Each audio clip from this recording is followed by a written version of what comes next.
¿Y si te dijera que cada vez que muere un papa y se acerca un cónclave, resurgen leyendas y profecías que podrían cambiar para siempre la historia de la Iglesia?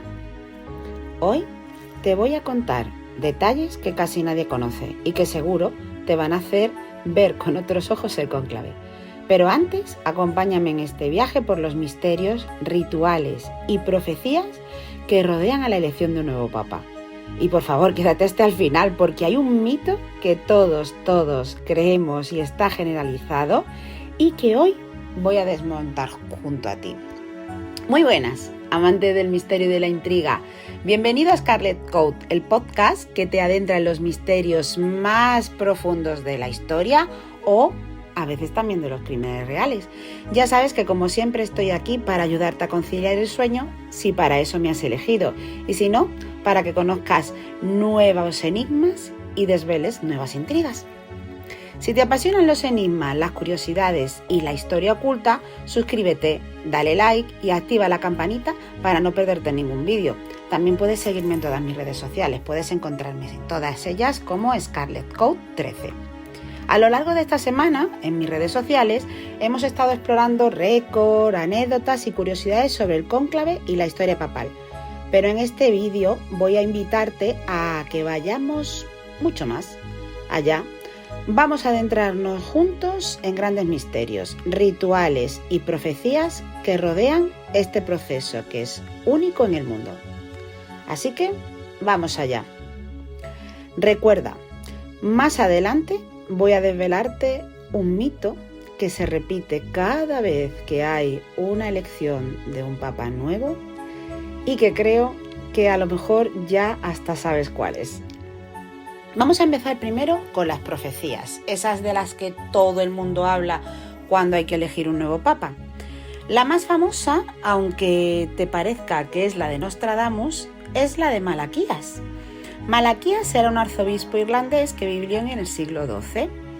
Se le atribuyen una lista de 112 lemas en latín que describían de forma algo críptica a cada papa.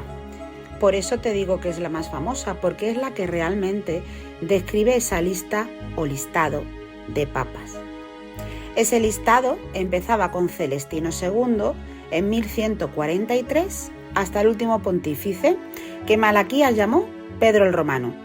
Según la profecía, ese último papa guiaría a la Iglesia en tiempos de grandes tribulaciones y tras su pontificado, Roma sería destruida y llegaría el juicio final.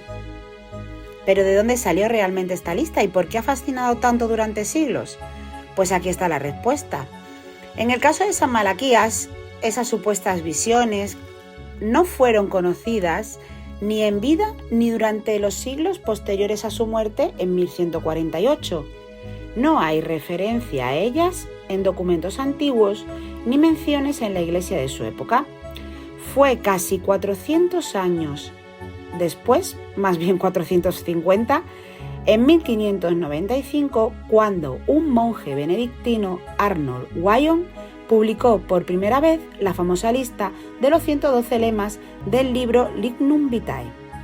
Esta aparición tan tardía y la ausencia de prueba de su existencia anterior han hecho a muchos historiadores pensar y sospechar que se trata de una creación propia del siglo XVI y que se atribuyó al difunto Malaquías, probablemente hecha con fines políticos y relacionados con el cónclave que se desarrollaba en ese momento.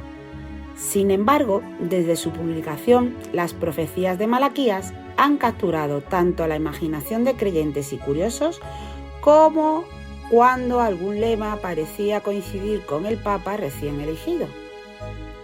En cuanto a Nostradamus, el más famoso y conocido de todos, su historia es diferente. Michel de Nostredame, conocido popularmente como Nostradamus, sí fue famoso en vida por sus centurias, una colección de cuartetas proféticas que publicó a partir de 1555. Ya en su época, sus textos generaban bastante debate y controversia, y muchos contemporáneos intentaron relacionar sus predicciones con acontecimientos recientes o personajes poderosos.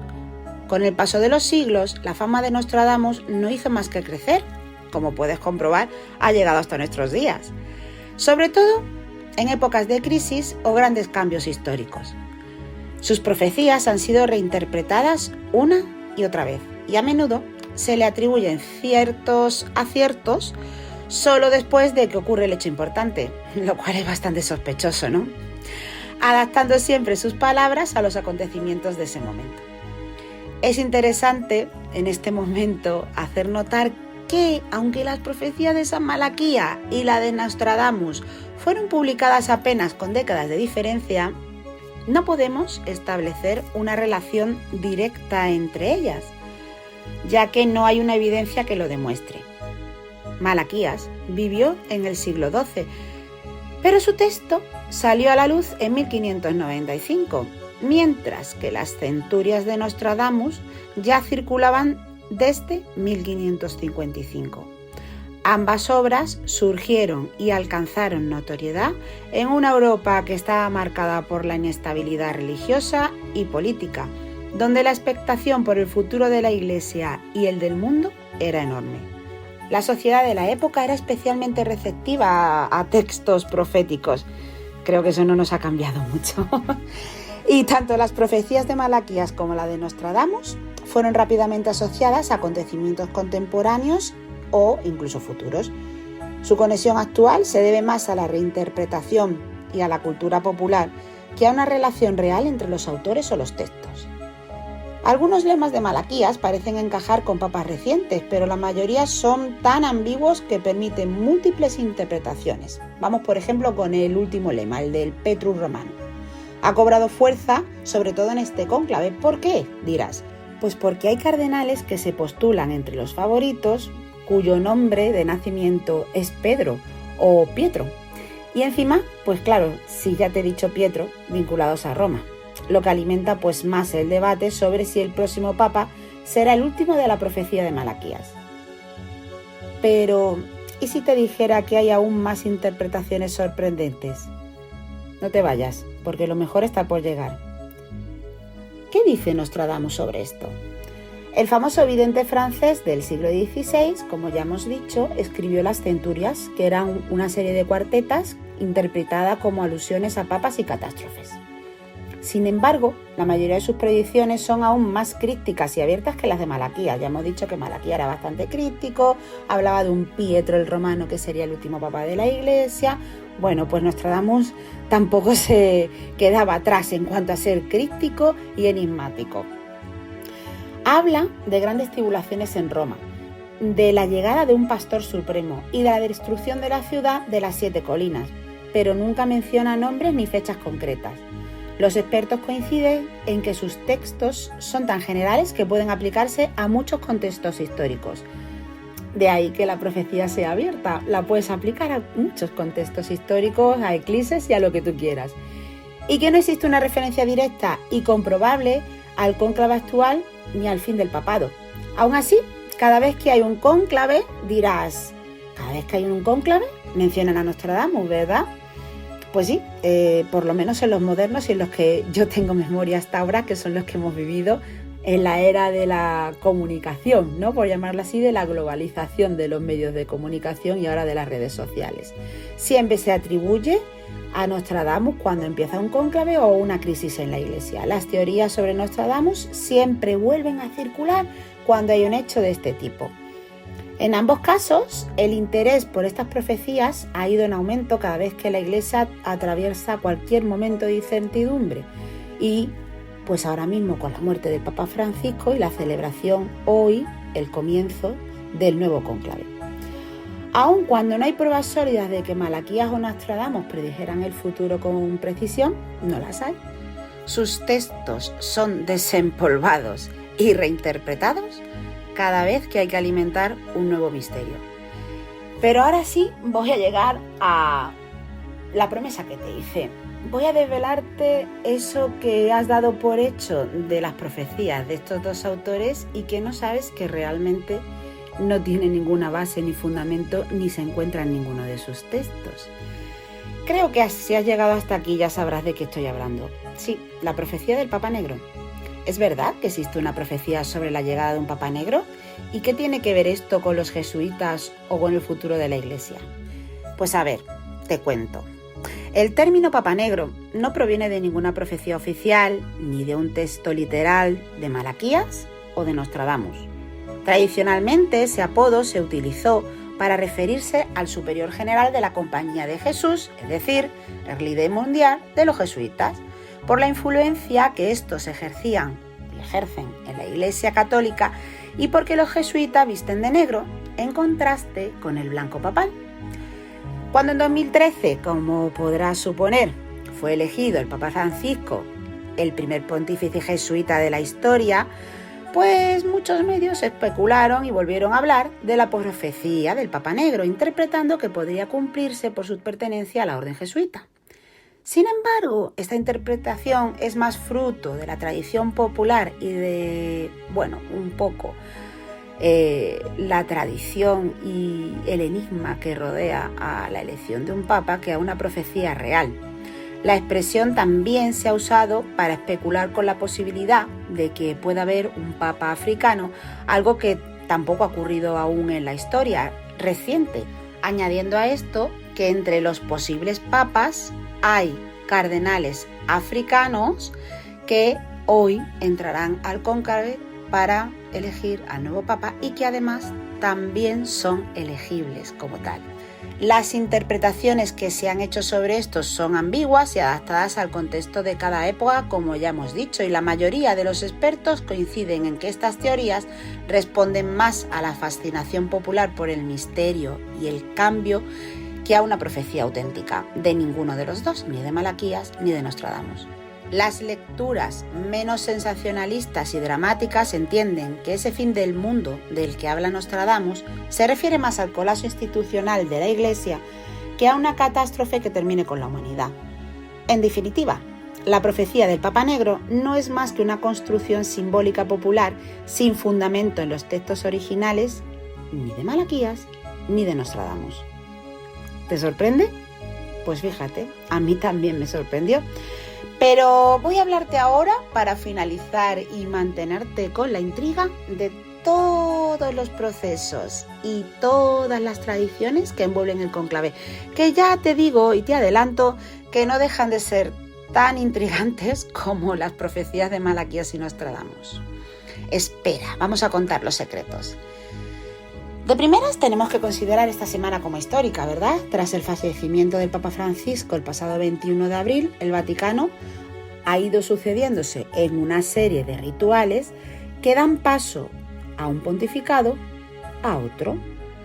Todo comienza con la confirmación oficial de la muerte del Papa, un acto solemne en el que el camarlengo certifica el deceso, sella el apartamento papal, que en este caso no estaba en la sede del Vaticano, ya que el Papa Francisco decidió vivir en la residencia de Santa Marta, justo donde se van a alojar ahora los cardenales para elegir el cónclave, y después de sellar esa habitación se destruye el anillo del pescador. El anillo del pescador es el anillo papal que cada papa tiene y que utiliza para firmar los documentos oficiales. El cuerpo del Papa es vestido entonces con ornamentos litúrgicos y colocado en un ataúd de madera, que será expuesto, como ya ha sido y habéis visto en todos los medios de comunicación, para la veneración de los fieles en la Basílica de San Pedro, permitiendo así que miles de personas puedan despedirse del Sumo Pontífice.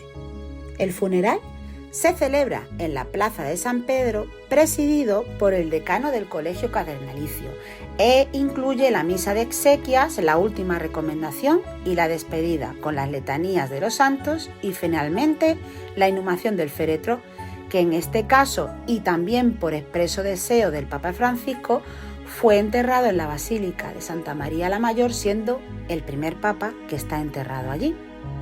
Tras el entierro comienza el periodo de luto oficial, conocido como Novendiali, 9 días de misas y oraciones que se han celebrado en memoria del Papa difunto, durante los cuales los cardenales de todo el mundo se reúnen en Roma para preparar la elección del nuevo pontífice. Mientras tanto, se declara la sede vacante y se activan los mecanismos para la organización del cónclave, se instalan las urnas, las estufas para las fumatas y los sistemas de seguridad en la Capilla Sixtina, que permanecerá cerrada al público desde días antes de la celebración del cónclave. El día señalado, los cardenales asisten a la misa proeligendo, pontífice en la Basílica de San Pedro, y después, en solemne procesión, entrarán a la Capilla Sistina entonando el Veni Creator Spiritus. Allí juran confidencialidad y tras la famosa orden extra omnes, las puertas se cierran y comienza el aislamiento absoluto. A partir de este momento, los cardenales realizan las votaciones de modo secreto, quemando las papeletas tras cada escrutinio junto con un producto, de manera que, si no se ha llegado a una elección, veremos salir por la chimenea una fumata negra, un humo negro, y en el momento que se haya elegido papa y se haya llegado a un acuerdo, se verá un humo blanco, que será la famosa fumata blanca. Este proceso se repite con una votación el primer día y hasta 4 diarias en los días siguientes, hasta que uno de los candidatos alcanza la mayoría de 2/3 y es proclamado nuevo papa. ¿Sabías que el aislamiento total de estos cardenales durante la elección de papa tiene su origen en uno de los episodios más insólitos y tensos de la historia de la Iglesia? Pues nos vamos a remontar ahora hasta el siglo XIII, concretamente al cónclave de Viterbo, tras la muerte del Papa Clemente IV en el año 1268. Aquella elección, que debía ser relativamente breve, se convirtió en el cónclave más largo y accidentado jamás registrado. Duró, agárrate, casi 3 años, exactamente 1006 días. Y fue tan extremo que cardenales incluso murieron durante el proceso. ¿Cuál era el problema de esta elección? Ten en cuenta que los estados pontificios en esa época era un estado soberano que además tenía cierta amplitud de territorio. Los cardenales de aquella época no estaban aislados como hoy. Vivían en la ciudad, recibían visitas y podían ser influidos por presiones externas. Entended que el que fuera el que gobernara la sede de Roma, pues evidentemente iba a tener mucho poder, aparte del ya religioso.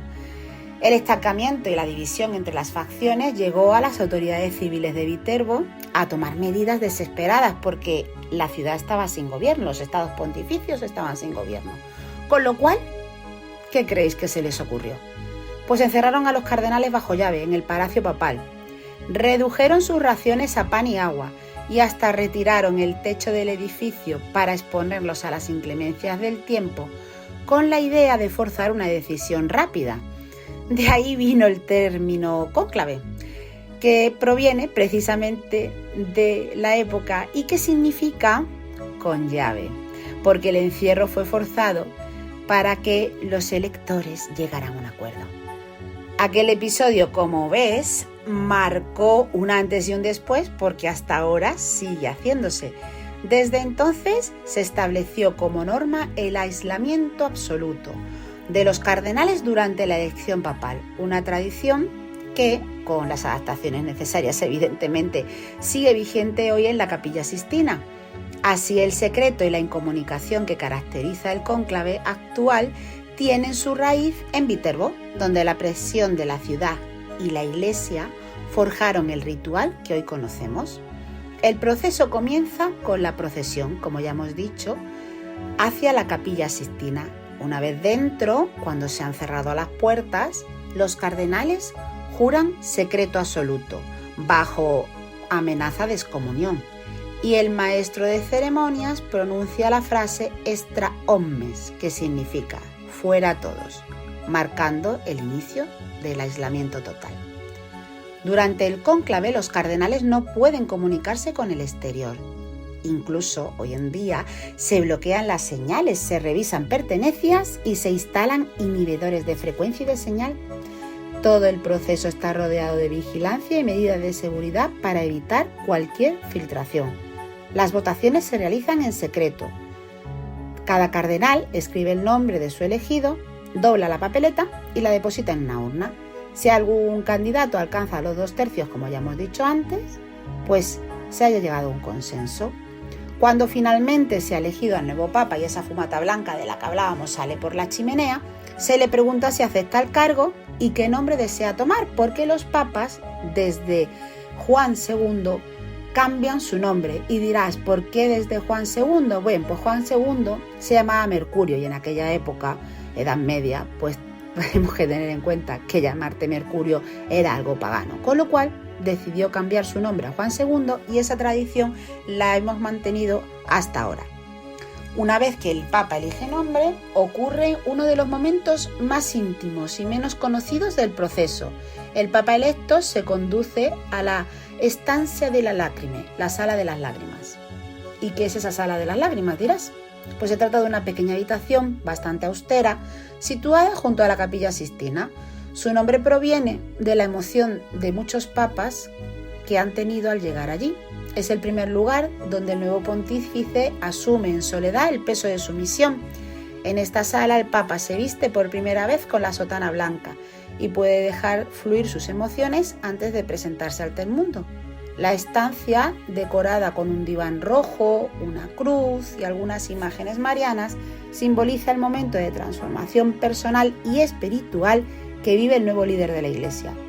Después de esto, el Papa regresará a la Capilla Sixtina, recibe la obediencia de los cardenales y tras el canto de Te Deum se dirigen a la logia central de la Basílica de San Pedro para pronunciar el histórico Habemus Papam. Y tras la primera bendición, el Urbi et Orbi.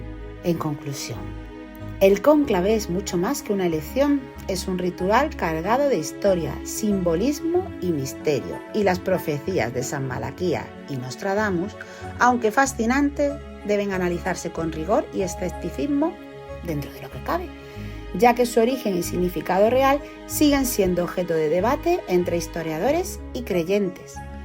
Mientras el mundo espera el humo blanco, a partir de hoy, la Iglesia se enfrenta de nuevo a su propio enigma. ¿Será este el Papa que cierra una era o solo un eslabón más en la cadena milenaria? ¿Tú qué opinas?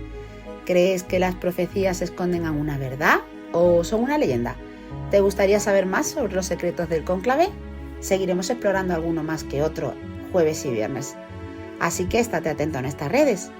Además, si te ha gustado todo lo que has oído, no te olvides de darme un like, seguirme, compartirlo, suscribirte y no perderte ningún enigma.